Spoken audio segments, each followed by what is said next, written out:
decisions or my own likes. I'm not even sure what I want to do in my life.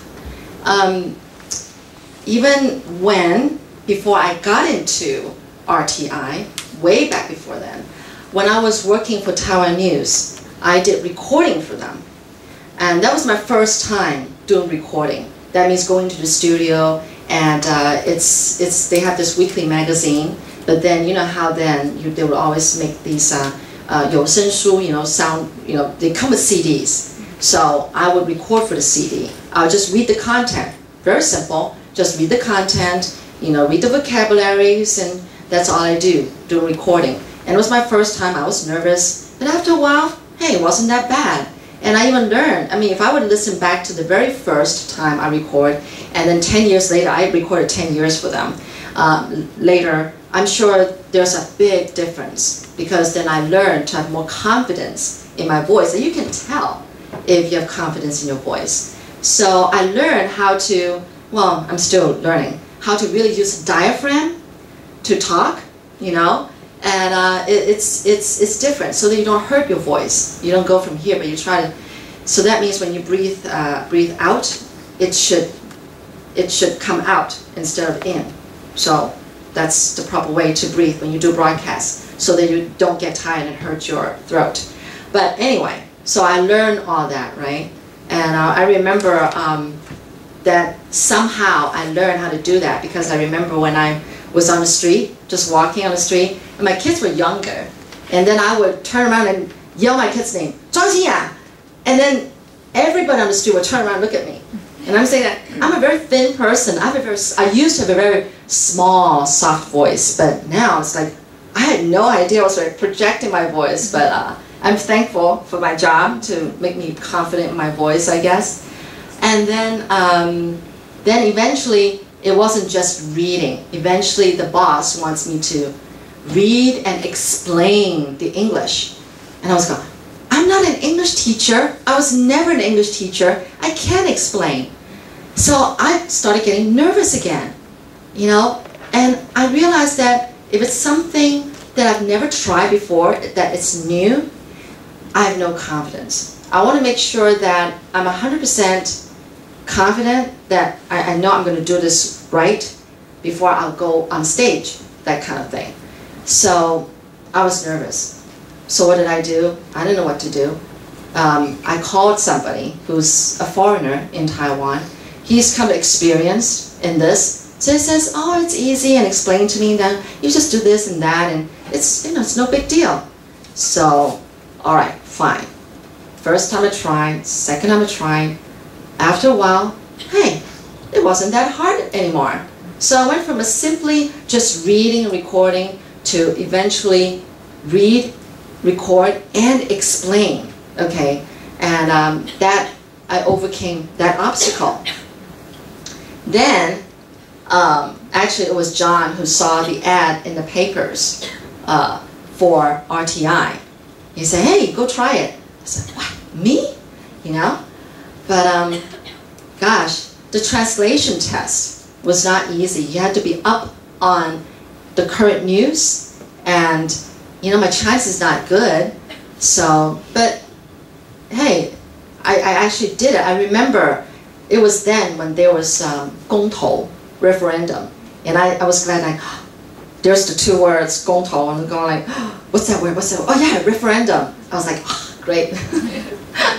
Because I thought that, oh my goodness, it's a good thing that I was up on the news that I found that.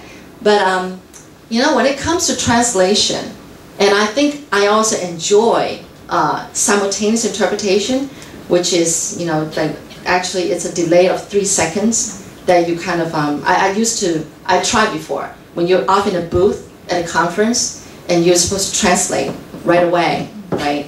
And I think I like that more than consecutive translation, because you have to listen to someone say a whole 5 lines, but then I'll be like, what did you say?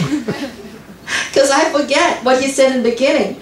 But so I prefer simultaneous interpretation, 就是逐步 no 逐字翻 okay 逐字翻译 anyway, why did I get to this point? Okay, so I took the test and I got into RTI. Well, actually, the first time when I took the written test, I didn't get in. So it wasn't until, like 8 years later before I finally got in. But now I'm in radio. And I never thought I was going to go into radio. Like Professor Chen was saying, like, economics and math major, how did you go from here to broadcasting? I don't know. I feel lucky. And I've really enjoyed broadcasting ever since then. I think my problem of this, and broadcasting with not in front of camera to now in front of a camera, people would tell me, because I'm always still very hard on myself. Every interview, after the interview, I evaluate myself. I say, oh, that could have been done better. Oh, that could be better, and that could be better. So, which is good, but that's how hard I am on myself. And, my dad, I don't think he really thinks highly of this job. My brother, I have a younger brother, after he graduated from undergraduate, he got a job almost on Wall Street in New York. It's the one after, parallel to it. So, he almost got to Wall Street. You can say that. Because why?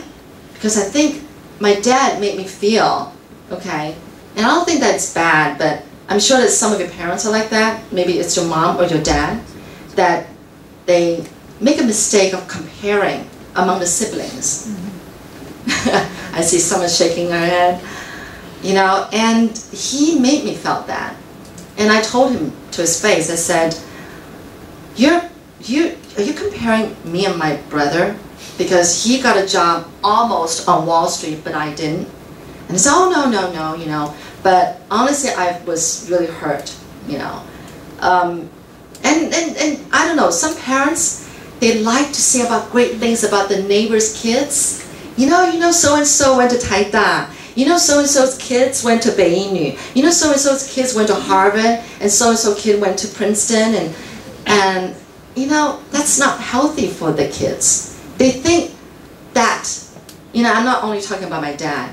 Some parents think that this is the way to push the kid to do what they think is right for the kid, for their child.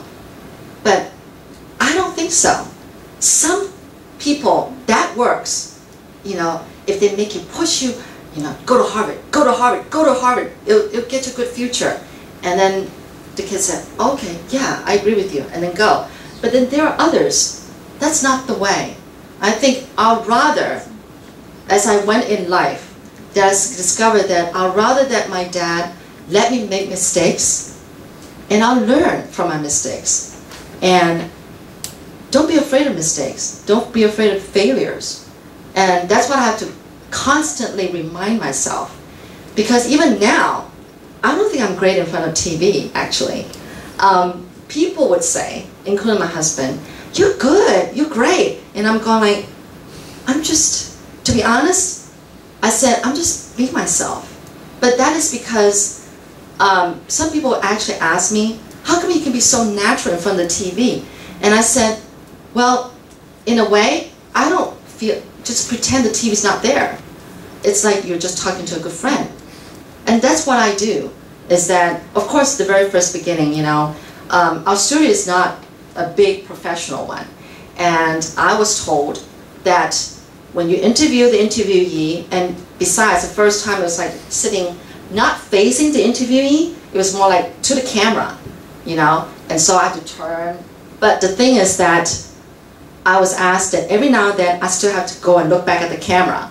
And so I'll be like talking and then look back at the camera. But it's so unnatural, So I'd rather just talk to my interviewee, right? Like a good friend. But so I said I'm just being myself, which I think it's already a big step for me to feel that I'm not doing it under pressure or something like that. So I think that I wish that parents like that, who are hard on their kids, would learn to let go and just let their children find their way, My dad is the kind of person who would even I know, he'll probably say something about this. dye my hair, or putting on nail polish. I don't know how picky your parents are, but my dad is like that. Some of you, maybe it's a mom or something like that. But, so I'm very uptight around my dad. Although I've come a long way, I'm finally learning to realize that that's the way he is. Because, to be honest, all of our parents must have had a model, and it was their parents that made them the way they are today. And then today, he's made me the way I am today. And it's funny. I don't like the things that he controls me, but I realize that I actually control my kids and my husband, And it's something you can't change overnight. You can only work on it. And work on it, eventually you will. And I think most of us want our parents to know that, hey, we're already grown up. We're an adult. We can make our own decisions, and it's okay if we make our own mistakes. Because I feel like my dad is trying to kind of like hold me up in his arms, in his hand, and bring me up so that I don't have any mistakes or faults or failures. I don't drop into holes. He's like trying to move me over so that I don't fall into traps. I don't, make wrong mistakes. But you'll realize that that's not what you want. What you want is that I want to fall and then pick myself back up again, because then I'll learn more that way. Instead of you force-feeding, telling me you should do this and not do that. So I really have come a long way. That's why I see myself as from pupa to a butterfly. I'm still working, I still, always hard on myself, thinking of the mistakes and things like that. But I have to constantly tell myself, well, what's done is done. Like for today, I think that maybe afterwards, at 12, I'm gonna sit down. I'm gonna say, oh, I forgot to say that. Oh, I forgot to share that. I'm gonna have to let it go. I'm just gonna have to let it go. Because honestly, if you have all the time in the world today for me, I can go on and on about my life. Every one of your life is colorful. And it can be very colorful, depending on how you want to make it. Not what somebody draws it out for you, but you're the one that's going to draw your own life. So I think be bold enough. And I'm finally, at my age, and like I said, I'm not young, finally at my age, I'm just telling myself, I'm going to let go of my dad's claws and try and just go ahead and do what I want to do, instead of falling short, because he would always say like, no, don't try that. And I'll be like, oh, all right. And don't try that. And I'll be going like, okay, well then what can I try? But I'd say, what is on your heart that you want to try, I say you just go for it. It's better off, don't be afraid of mistakes. Don't be afraid of failures, because those are the valuable things over success. And I honestly believe that. And I think there are a lot of people, I think Taiwan is changing, because I think Taiwanese people are like Stanley. They're starting to be aware about letting kids do what they want to do, even though it's a crazy idea. And I think there are more and more young people who are trying crazy things, but they're willing to try. They want to go for it and just try it until something tells them to stop. And I think parents have to learn to let go and give that freedom, because I think that's what we have these days. People are more free thinking and more daring and willing to take risks. So I think that's what makes you, a contributing person to society, and also that's what makes you a unique person in your own way. Well, I can go on and on talking about my life, honestly, but we have like about 10 minutes or even less, or actually less, maybe like 5 minutes. I don't know if you guys have any questions or that you want to know about me. Anything.